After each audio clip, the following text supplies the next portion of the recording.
Hello, everybody. I'm Dr. Maria Elisa Christie. I'm Director of Women and Gender in International Development at the Center for International Research, Education, and Development, CRED at Virginia Tech. Welcome to our virtual Women and Gender in International Development discussion series. We are so happy that you could all join us. Please note that our event is being recorded and will be available on our website later. You can turn off your camera if you don't want your image to be recorded. By staying on, you are consenting to being recorded. But again, you can turn off your camera and your image won't be there. So before introducing our speaker, I would like to read the following land and labor acknowledgement statement. Virginia Tech acknowledges that we live and work on the Tutelo-Monacan people's homeland, and we recognize their continued relationships with the lands and waterways. We further acknowledge that legislation and practices like the Morrill Act of 1862 enabled the Commonwealth of Virginia to finance and found Virginia Tech through the forced removal of Native nations from their lands, both locally and in Western territories. We understand that honoring Native peoples without explicit material commitments falls short of our institutional responsibilities. Through sustained, transparent, and meaningful engagement with the Tutelo-Monacan peoples and other Native nations, we commit to changing the trajectory of Virginia Tech's history by increasing Indigenous students, staff, and faculty recruitment and retention, diversifying course offerings, and meeting the growing needs of all Virginia tribes and supporting their sovereignty. We must also recognize that enslaved Black people generated revenue and resources used to establish Virginia Tech and were prohibited from attending until 1953. Through inclusivity, the institutional and individual commitment to ut prosum that I may serve, in the spirit of community, diversity, and excellence, we commit to advancing a more diverse, equitable, and inclusive community. So the full calendar and any updates for this year's Women and Gender Development discussion series can be seen on our website. I think Lumbini, maybe you can put in the chat the website. So some housekeeping. This discussion will last approximately 40 minutes. Our speaker's presentation will last around 20 minutes, followed by 20 minutes of discussion and Q&A. All dial-in participants will be muted to enable the speaker to present without interruption. You're welcome to post any question you would like in the chat box, and you can post them at any time. And I will read them to our speaker at the end of her presentation. If we have time and there are more questions after those in the chat, people can raise their hand in the webinar controls and we will unmute you so that you can ask Dr. Colverson the question or make your comment directly after the end of the session, towards the end of the session. In order for our discussion to be as rich as it can be, we need everyone to be respectful and to treat all participants with kindness and consideration without discriminatory behavior. As I said, the webinar is being recorded and you will have access to it via our website. At the end, we will be sending a link to a survey, and please do answer it as it is very important for us to get our feedback.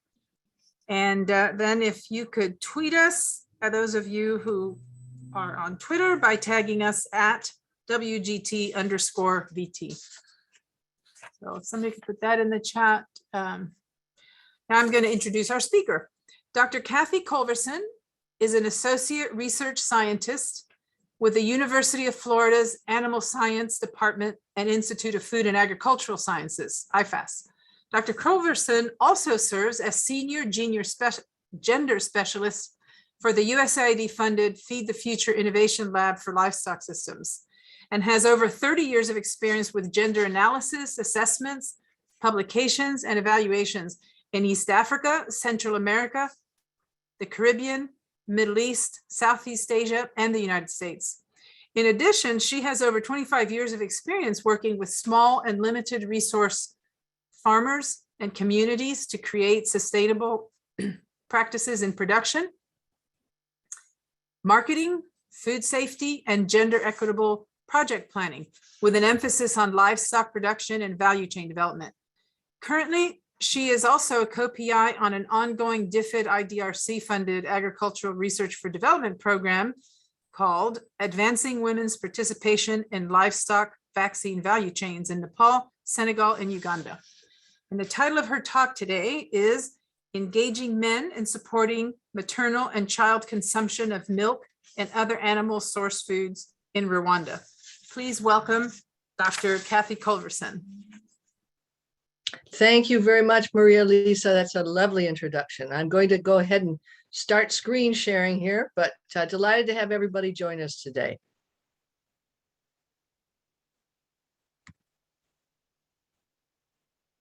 All right, hopefully everyone can see that. Is that visible for everyone? Okay, very good. Thank you. Well, for those of you folks who may not have seen this type of illustration in the past, let me see if I can get this a little bit larger. I think hopefully that'll work. This is actually a graphic illustration of a value chain. And for those of you who may never have really discussed or decided what a value chain is in the past, this is what it looks like if it's actually been drawn. And a value chain is anything from the production all the way to the consumption of an animal source food product or a crop or anything that is associated with an agricultural commodity. But I just thought this was a particularly illustrative picture of what an African dairy value chain looks like, as we will be discussing this in today's presentation. So I'm delighted to be here. And as Maria Elisa said, I will be talking about engaging men in supporting maternal and child consumption of milk and other animal source foods in Rwanda. I've been doing quite a bit of work in Rwanda associated with the USAID funded Livestock Systems Innovation Lab, where I'm the senior gender scientist. And we've been having a lot of fun with that, the project work that we're doing there. But I'm going to talk particularly about one that has had a great deal of impact on women and children in Rwanda. All right, let me see if I can get this to behave itself here. All right. Okay, I'll get this from the beginning here. The project background that I'm going to be talking about is really based on the needs that we decided and determined through some initial research through a much larger Livestock Innovation Lab funded project. And it really looked at what are the issues around maternal and child nutrition, specifically as they relate to the dairy value chain in Rwanda. So many of you will be aware of the fact when we think about gender issues, we're talking about not only women, but about men and boys and young girls. And so when we think about issues associated with nutrition, particularly maternal and child nutrition practices, we need to understand that for most countries in the world, particularly low and middle income, this is considered the sole responsibility of women. So again, when you think about household nutrition, when we think about feeding children, it's predominantly women that we are considering. But something to be aware of is that men can actually influence the nutrition in their household, not only if they're involved in joint decision-making, and we're going to talk about decision-making later because this is very important, but also control of resources such as the income that's generated from animal source food products, as well as the actual products themselves, the meat, the milk, the eggs that are generated from the livestock. But they can also be a form of social support for their wives and their daughters who are involved in the dairy value chain. But despite the roles and the importance of men in influencing nutrition, it's important to recognize that most governments and most extension and nonprofit organizations that work particularly in Rwanda target women because the men are not comfortable in participating in these programs as they perceive it to be a woman's role. So there's very little evidence really that has been found on ways to more effectively involve men in maternal and child nutrition, particularly because of their role in influencing how the products are consumed or sold. So this project was created specifically to look at ways that we could create strategies to more effectively engage men in household nutrition. As in all international development projects, there's usually a large interdisciplinary team involved. And Dr. Emily Uma, who is an agricultural economist associated with the International Livestock Research Institute, is based in Uganda, but works very frequently in Rwanda. And she basically led the charge on this project. Dr. Valerie Flax, who's a nutritionist and is based in North Carolina, worked with us along with a very excellent nonprofit organization called Three Stones International with Jesse and Mary Ann, who are based in Kigali and were our in-country coordinators as well as our in-country staff. And then, of course, I was involved, as well as Dr. Alessandra Gali, who is a gender scientist associated with ILRI and is based in Nairobi, Kenya. So a little bit more on this project to understand why this was important and the kinds of things that we did and the strategies that we created.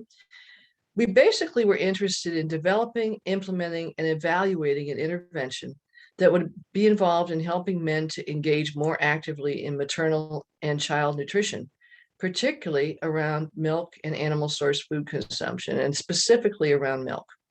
And this project is part of a much larger Livestock Systems Innovation Lab funded project called Enhancing Milk Quality and Consumption for Improved Income and Nutrition in Rwanda, that Dr. Emily Uma also had up as the primary investigator. And the link to that project is here because there are a number of different reports and project briefs that are associated with that project that you can review at your own leisure. And this project was involved in targeting women with young children in households that have received a cow, usually a Holstein, through the government of Rwanda's One Cow per Poor Family program, which is also known as the Garinka program. This program was created after the genocide about 25 years ago.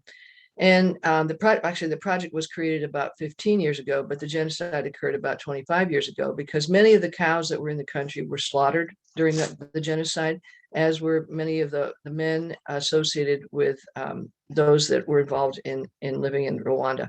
Very horrible time, but the government was trying to make amends by helping to improve the nutrition through giving a cow to the poor families that it had identified in Rwanda.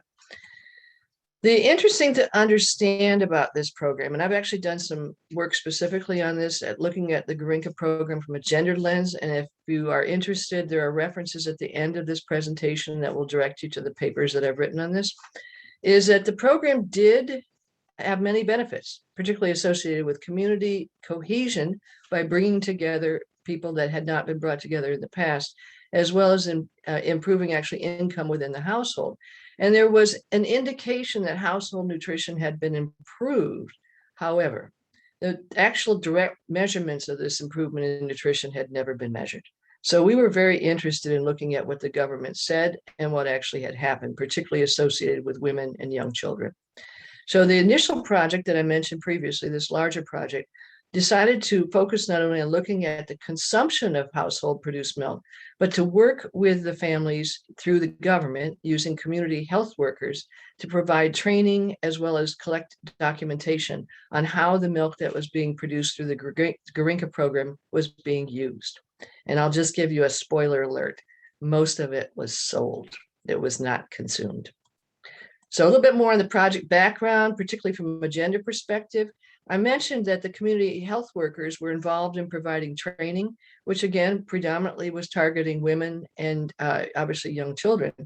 But we were interested in finding ways to get the men more involved in this because it's really important to consider the overall household nutrition and not just the nutrition specifically of the women. But the problem we had was that men rarely participate in the meetings due to the fact that they believe that the meetings and anything to do with household nutrition is primarily the domain of women.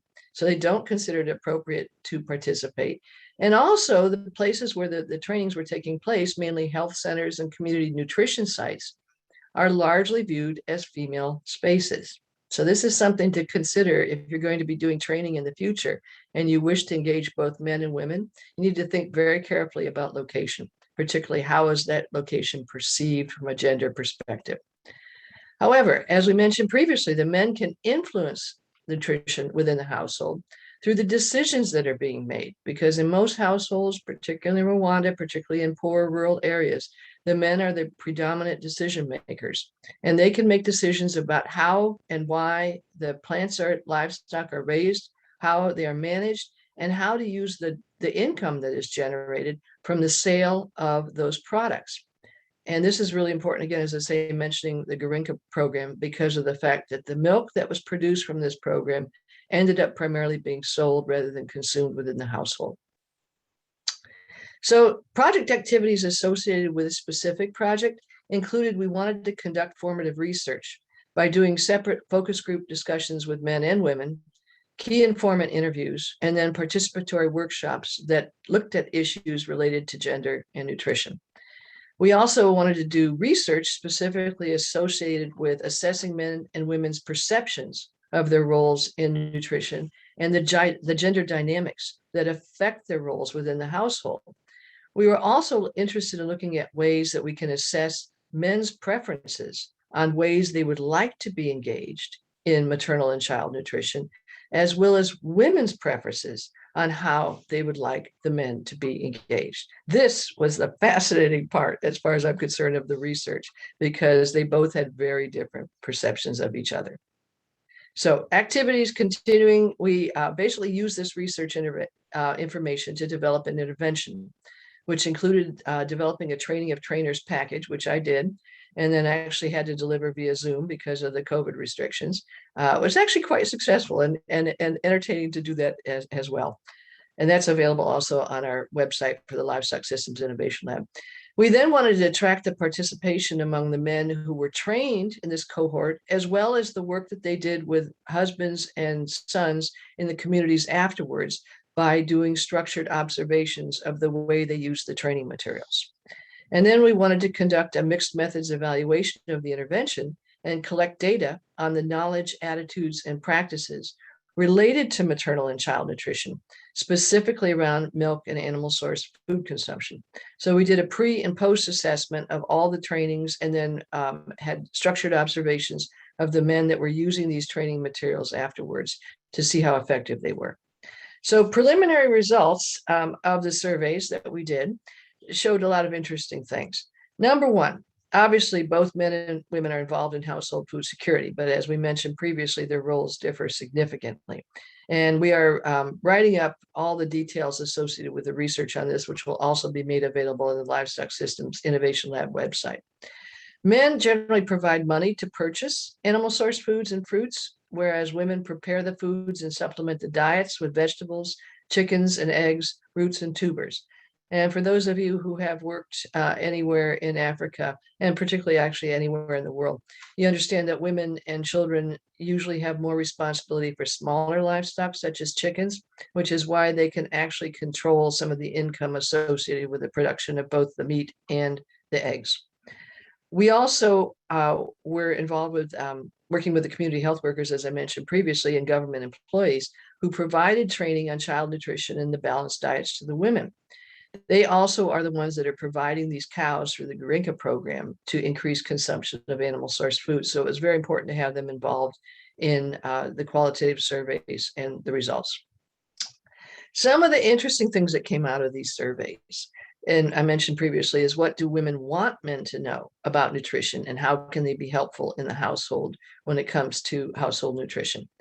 Number one, the women were interested that men should actually be trained by professional nutritionists or village elders who have been trained by the community health workers about how to prepare balanced meals for children.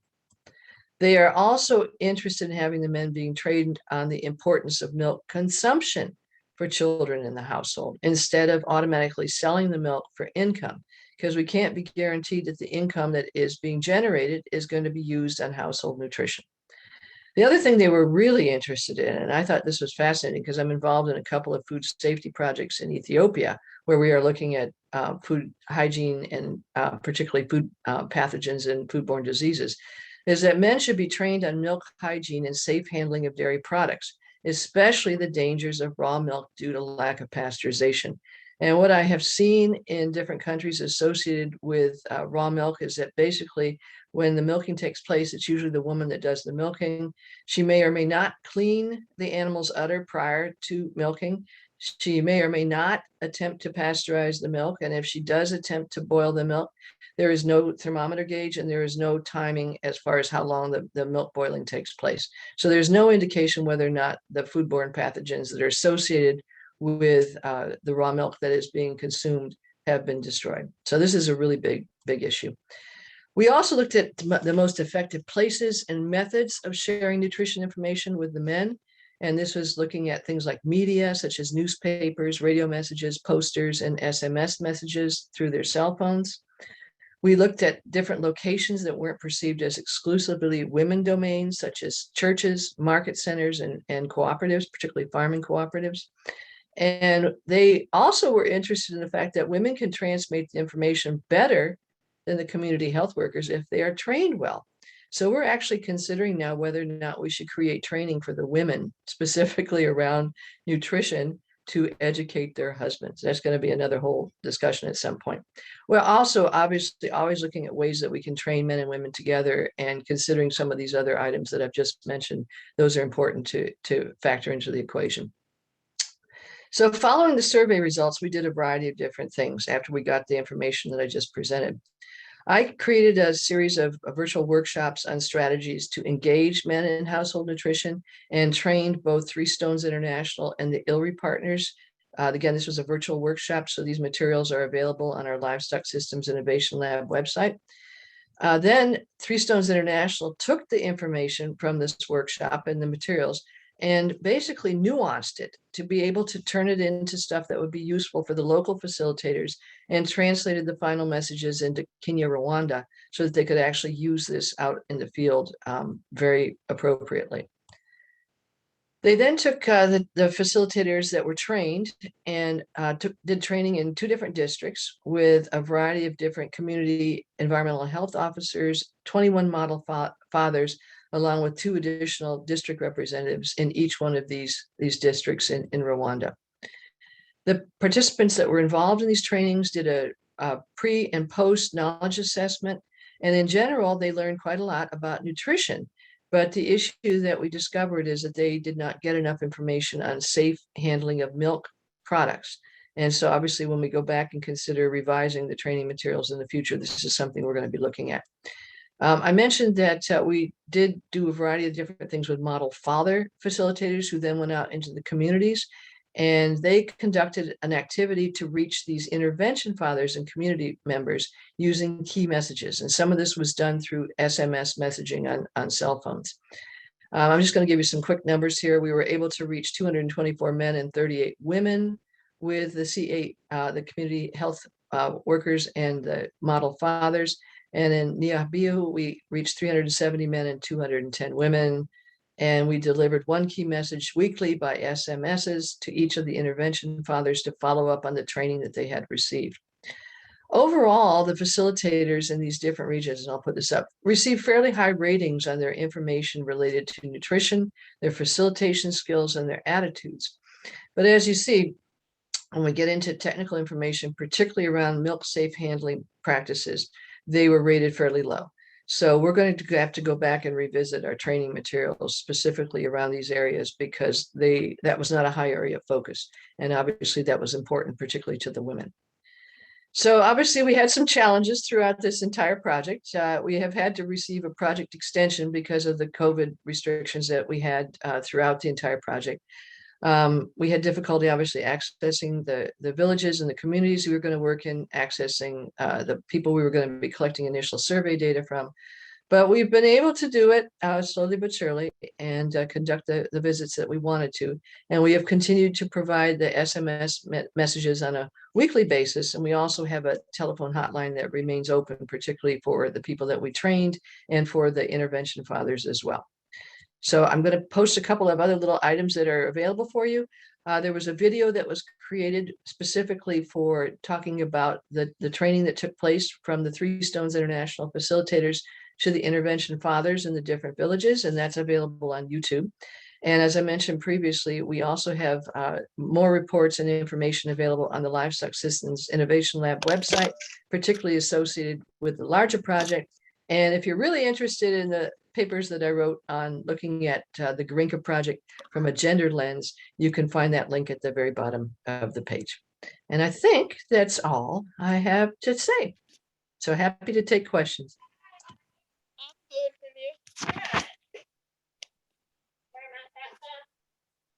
Oh yeah, it is. Okay. Okay, so let's see. We have a couple of questions that I said 2 meals. Or you got me? Okay. I think we need to somehow mute. There's noise coming in. I don't know if we can mute the people, or I mean, ask anybody to mute themselves that is not muted, because we're getting some interference. Okay, well, let's see. Let me start with a question from Dr. Larry Vaughn here at Virginia Tech. He says, Was there consideration of teaching both boys and girls about nutrition in school so that they will have this knowledge when they become fathers and mothers? That is an excellent question, and I wish we would have had the funds to do something like that, because we have had discussions about that associated with other projects in the past. And I actually have been involved in previous projects where we have done that, where we've actually worked in schools, particularly to train young children about nutrition and some of the concerns that they might have around balancing nutrition in their households. But I'm afraid on this project, we didn't have the funds or the time available to do that. But a great suggestion for the future. Okay, let's see. So just want to say, Lumbini, could you look up did you see Maggie wrote the question about what is the link of your gender training package? Maybe if you could go to or Daniel, if you could go to the Innovation Labs page and look for that. Yeah, it should be listed hopefully under the last link on that last slide I presented that specifically looks at what we call our gender and youth page. So hopefully if you click on that link, that should be able to bring it up. And if it's not posted at this point, it's probably because our communications person has been overwhelmed, but I will double check and make sure it gets posted. Okay.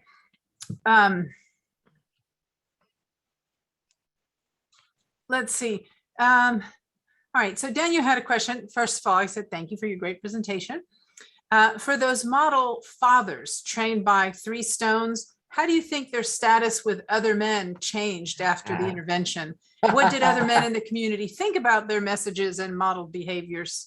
That is a superb question. I love that. I don't know, to be honest with you, if they have followed up on that, but I think that they probably will be. Because I know Three Stones International is very interested in how they can scale up this training to larger numbers of model fathers. But I will specifically mention that to them. As I say, I'm sure that they're going to do this, but I know that Rwanda is still having massive amounts of restrictions associated with COVID. But I think that's an excellent suggestion for a follow-up. Okay, I'm going to combine. I had two questions, and I'd like to encourage people to put some more questions in the chat because this is the last question that I have. But so I'm interested in the experience of reaching people despite COVID using these alternative methods like SMS and different information communication technologies. Now we usually are like trying to get more women involved because there are less women involved. In this case, you're trying to get more men involved, so things are different. But I'm wondering if you've reflected on, how does this use of information and communication technologies, what are the pros and cons, or what are the, have you thought about, how does it increase participation or decrease participation of men and women specifically because of that kind of approach? That's an excellent question. And I've been thinking about this not only just related to this project, but also related to everything we've been doing over the past 2 years. Is that, are we seeing increased numbers of people being able to attend different functions because they are on Zoom and on internet? And in some instances, yes, I would say that is indeed the case. The biggest challenge that we are facing is associated with internet connectivity. And many of the places that we're working are extremely rural. And unless we can bring people into places where they have good internet connectivity to be able to do these workshops and these seminars and these trainings that we're trying to do, it's really challenging. And COVID obviously has made that much more difficult because we are only allowed to have a certain number of people together in a room. I can't remember what the exact number is, but it varies depending on the organization that we're working with. And obviously they have to wear masks, et cetera, et cetera. So in some instances, yes, I would say we're seeing increased numbers of attendance from both men and women. It depends on, again, where the location is that they're able to access internet. But I think in the future, as we move forward, I think there's going to be greater use of this technology because it reduces the cost tremendously for having to bring people together and do, face-to-face workshops. But of course, we lose some of the value, obviously, of face-to-face as well. But I think in the future, we're going to see a great deal more of this, is my sense. And I don't know what your experience has been, Maria, Elisa, but I think just thinking about the CG Gender platform meeting, for those of us who attended that last week, I was in shock how many people had registered, because I've done a couple of face-to-face conferences with them in the past where we maybe get, if we're lucky, 100, maybe 150 people show up face-to-face. They had 1,100 people registered as participants. So that just shows you that there was a tremendous amount of interest and availability using this technology. Mute myself. I'll come back to that when we get to a discussion, but I'd like to read Maggie's question. She asks, will the gender training, Maggie Zen asks, will the gender training materials be used by and shared with local organizations and other organizations in the country and the region after your project ends? Absolutely. Well, Three Stones International has already taken it and run with it, and they are a local nonprofit organization based in Kigali. And I am sure that ILRI, the International Livestock Research Institute, which has a very strong presence in Rwanda, will be using them as well, because they were very interested in ways to engage men more actively in household nutrition. So I think we will definitely be using them, certainly in Rwanda with the partners that we have been working with. But I have a suspicion that we may take these and adapt them to other locations that the Livestock Systems Innovation Lab is working with as well. And we work a lot with not only universities, but also government, as well as nonprofit organizations in about half a dozen different countries. Okay, here's another question that I want to be able to come back to in discussion, but Allie Wilson wrote, what are more examples of spaces to have meetings or trainings that are not considered female oriented that might bring in more public turnout? That's an excellent question, because, you know, I'm just thinking about the trainings I've done in the past where I frequently will use schools. But again, that's often considered to be a female space because of women's involvement with their children's education. Churches are a little bit more neutral, because usually men and women will go to churches. As we mentioned in the slide presentation, cooperatives, particularly associated, if we're looking at male farming cooperatives, which, you know, usually is where you're going to find a lot of men. But one of the things I've been talking to Dr. Emily about is, where do men go? They go to bars. And we're actually considering kind of an innovative way of thinking about maybe creating some posters or some messages that we could target men where they go. So that hasn't been tried yet, but I think we're going to start looking at some innovative methodologies, because certainly if you're trying to find gender neutral spaces, that is challenging in some of the areas that we're working in. But I would say, you know, schools maybe, but definitely churches, cooperatives, possibly community buildings within the villages. It's just really thinking carefully about what might be considered to be a gender neutral space where both men and women feel comfortable going. Let's see, do we have any more questions, or shall we? Oh, here's a question. Okay, this is a question from Daniel. Kathy, could you elaborate on the work you did with the Greenka team to reflect upon their own perspectives of gender norms and attitudes before working to shift attitudes with livestock raisers in Rwanda? Oh, that's a great question, Daniel. Well, let me tell you right now that was a rather interesting project. And the reason I say this is because the initial paper that came out on that, the government of Rwanda refused to allow me to publish it. And that was due to the fact they didn't like the numbers. And so it took me about a year, but I had to go back and forth and massage the numbers and use their statistics before they would allow us to publish the paper. We have subsequently, you know, presented that information. It's been published in a journal, and we've presented it both to the government as well as the USAID mission in Rwanda. But it's an interesting thought to think about when you're doing research in other countries.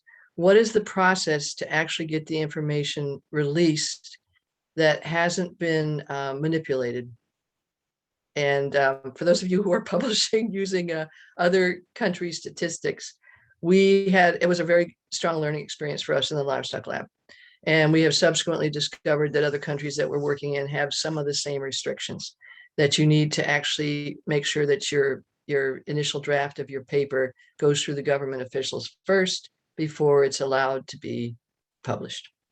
So that's all I can say, is that we released the information. It was presented to the government. We got the publication out. I would say they recognize that there are issues associated with the fact that the milk is being sold rather than consumed, and they are making efforts to try and change that. And they're very interested actually in the way that Emily Uma's project has unfolded and the possibilities of actually trying to increase household milk consumption. So I hope that answered your question, Danielle.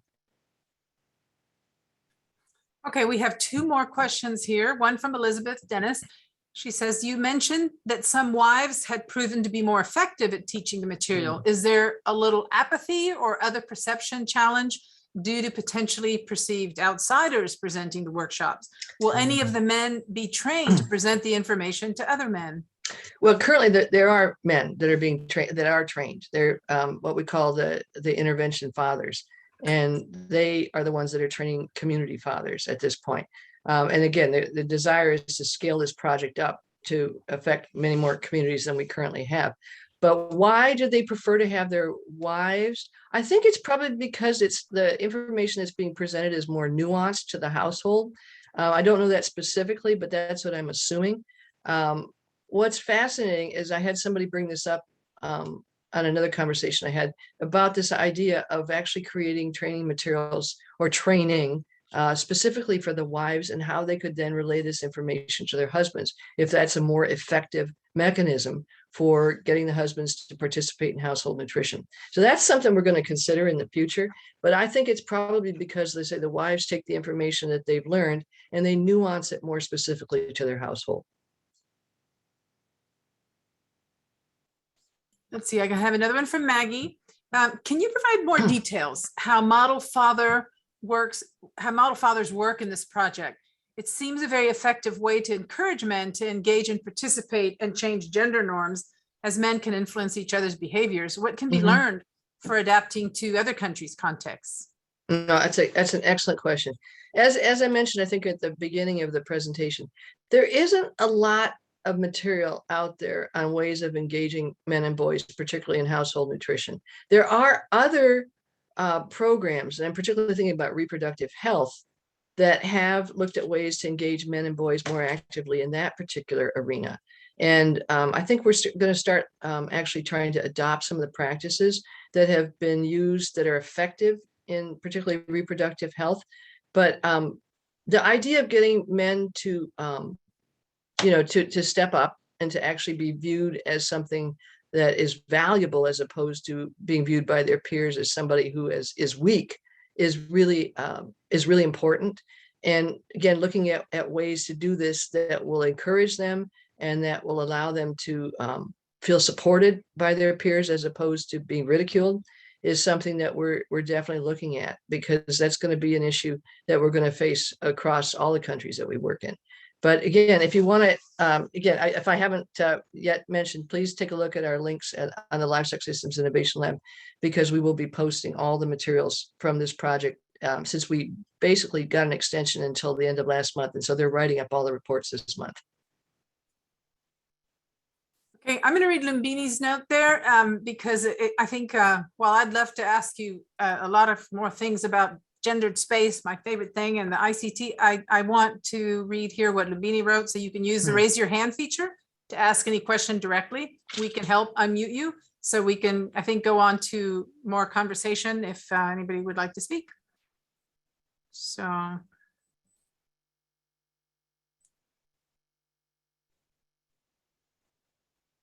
Lumbini, can you say where the raise your hand? I'm looking for it myself. Is it under reactions? Yes, it's under reactions. Yeah. Yeah. So here I'm gonna show you. There I am raising my hand, but and I even changed the color of my hand yesterday. I was playing with this feature. I didn't like the yellow hand. So you can change. You can change. They have several skin tones, but so I'll let anybody else want to speak up.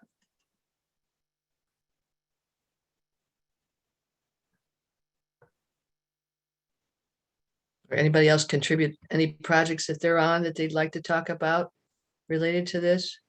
Okay, Daniel, go ahead. You have the mic. Can you mute? Yeah, I'm gonna be selfish and ask my time. No, Kathy, I really appreciated because this focus, I think, you mentioned the other conference recently, the Cultivating Equality, which brought together researchers from across the CG centers from in the US and elsewhere, this theme of moving, I think, still from theory to practice and engaging men. So I think it's really great to see these target approaches that are being utilized. I guess, is there any more kind of negative feedback that has come through from men engaging with this project, or any kind of unintended that the Grinka team has had to address in kind of developing the messages or developing the outreach training for the model farmers?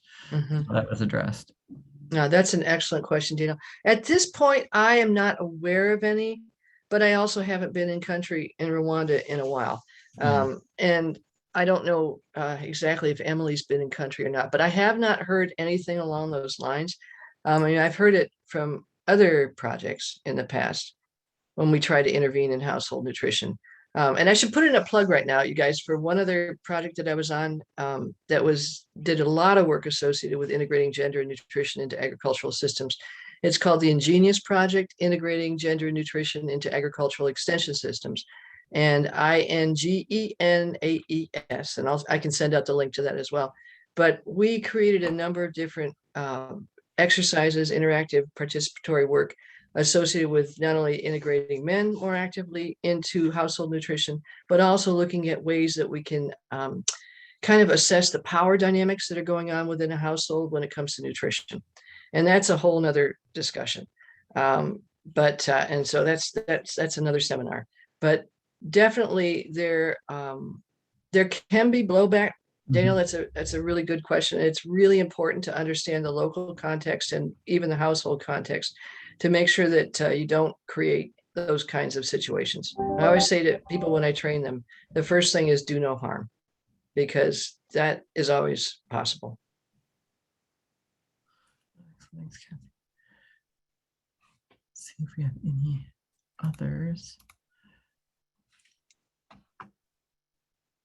Otherwise, I may be selfish again, Kathy, and kind of ask, you've kind of highlighted a lot of the great data coming out of this project. Could you elaborate kind of in decision-making, kind of what other methods that you use, like qualitative or quantitative approaches that the research that you utilized during this research? No, decision-making in any household is complicated. It doesn't matter which country in the world you're in. And particularly when it comes to nutrition, particularly when it comes to animal source food products, because animal source food products are the most prized piece of consumption in a household, be it meat, eggs, milk, whatever. And usually those food items are reserved for the males, and usually the oldest male. And then it goes down the food chain down until you usually get the wife or the youngest daughter at the end of the food chain, who receives the least amount of food and the least quality of food. And again, in the Ingenious Project, we have a number of different exercises that look at this issue, because we are very interested in helping men to understand, number one, who needs the high quality food, and particularly associated with protein.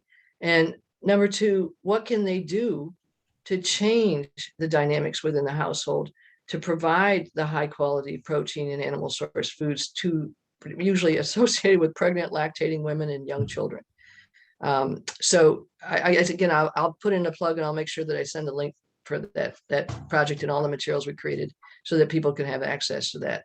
But it's a big, complicated issue around decision-making to decide, particularly in a household, who gets the food. And sometimes, to be honest with you, it's the woman who has more of the gender bias than the man does, because she believes that it's her role to feed the family, and that it's her role to make sure that the men folk who are out there doing the heavy labor get the majority of high quality food, even if that's not the case. So we also sometimes have to do a lot of gendered work with the women, not just the men, when it comes to nutrition and household distribution of foodstuffs.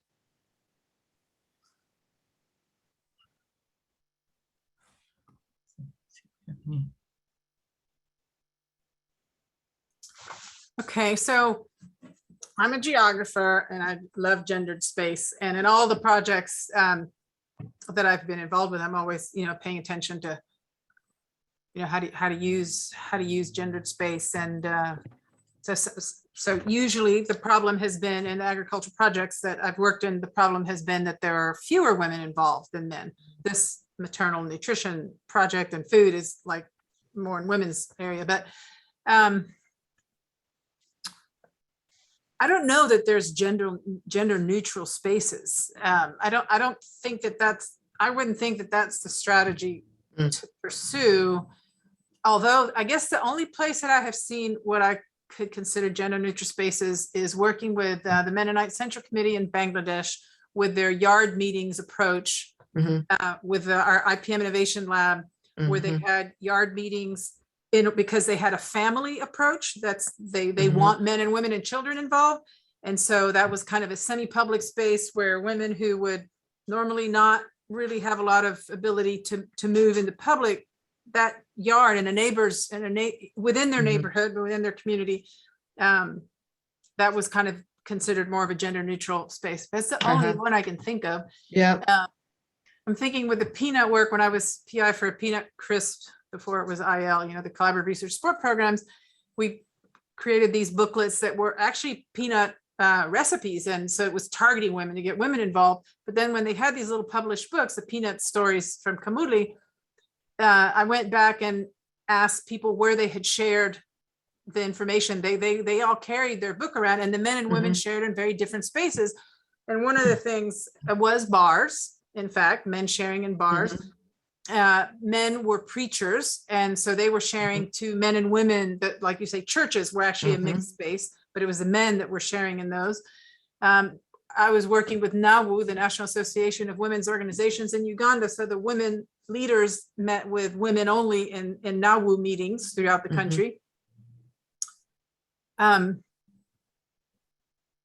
then in the Philippines, we had a project where I saw that the invitations to participate in our SANREM project were being delivered through a very gendered, very masculine space of the town hall, basically, of the government center, where it was men that were getting the information because they were the ones getting there, where a space that I found that was interestingly used by men and women and was a perfect place to put a poster was the basketball courts, because the women used it to dry the grains and to collect the grain. So they would frequent that space, but the men used it to play basketball. And so that was a community space that was alternatively a women's space and then a men's space. So That's interesting. Yeah. just wonderful presentation. I already said we're sharing a short survey. So it also helps us bring funding to be able to, whether we bring speakers to campus or which hopefully in the future we will. So, and then I want to let you know that our next event is in approximately a month on November 18th, and that will be Dr. Mary Rodriguez from the Ohio State University. You can find information on her on the website that was posted earlier. And have a wonderful day, and we hope that you can join us for future events. So thank you again, everybody. Thanks very much, everyone.